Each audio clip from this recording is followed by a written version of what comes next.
Hello, I received an email from a student asking for help on the elimination problems from IXL. And I do want to point out a few things. You should be working your problems out in a notebook. Okay, in a notebook or a binder with paper in it, somewhere where you keep all of this together. And you should definitely write down each problem.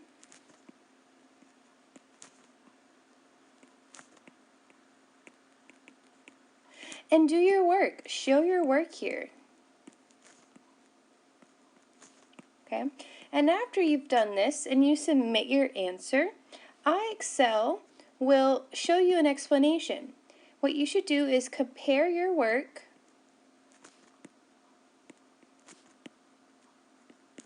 to the IXL explanation.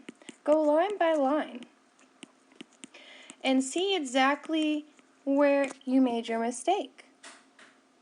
Try to understand each step that IXL made to arrive at the solution.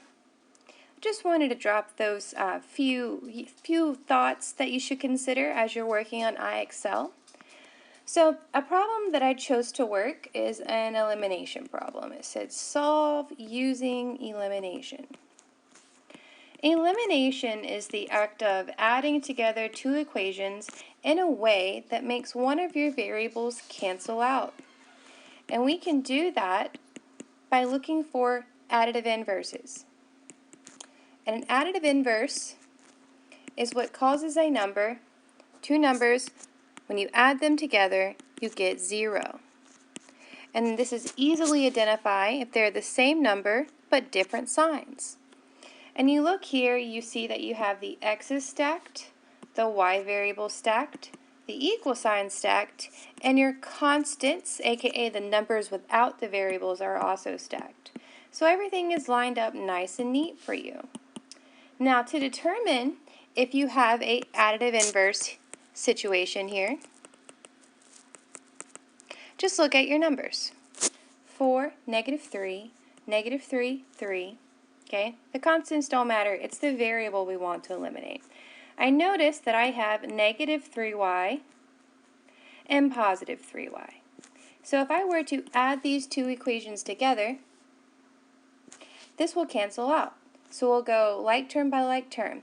4x plus -3x is going to give me a 1x that I can just denote with an x. And then I move to the y's, and I do -3 plus 3, and recall that that is going to be 0. So these two actually cancel out. And I just bring down that equal sign, and then I do the same process with my -13 plus 3, and I get -10. This problem is actually great, because since I just got an x right here, x equals -10 is one of my answers. And as with all systems of equations, we're going to take that x and we're going to plug it in to find our y. All systems of equations have a two-part solution, an x and a y. So we got -10 as our x value. Now, we're going to take this -10 and we're going to plug it in using one of our original equations. It does not matter which one you choose. I'm taking the top one, and I'm going to replace the x with -10. That'll go like this. 4 times -10. Again, remove the x, replaced it with -10, minus 3y equals -10. And now I do order of operations. I'm going to do 4 times -10, which is going to be -40. Bring down my minus 3y equals -10. Remind myself that I am isolating the y. I'm trying to solve for y here. And we're going to do that by first canceling out the minus 40 right here by adding it. Additive inverse, add it again.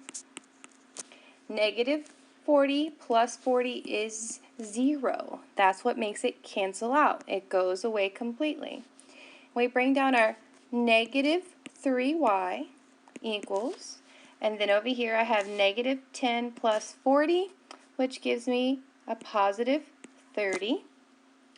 Now I only have one step left, reminding myself with the box that I am isolating the y. I'm trying to get the y by itself.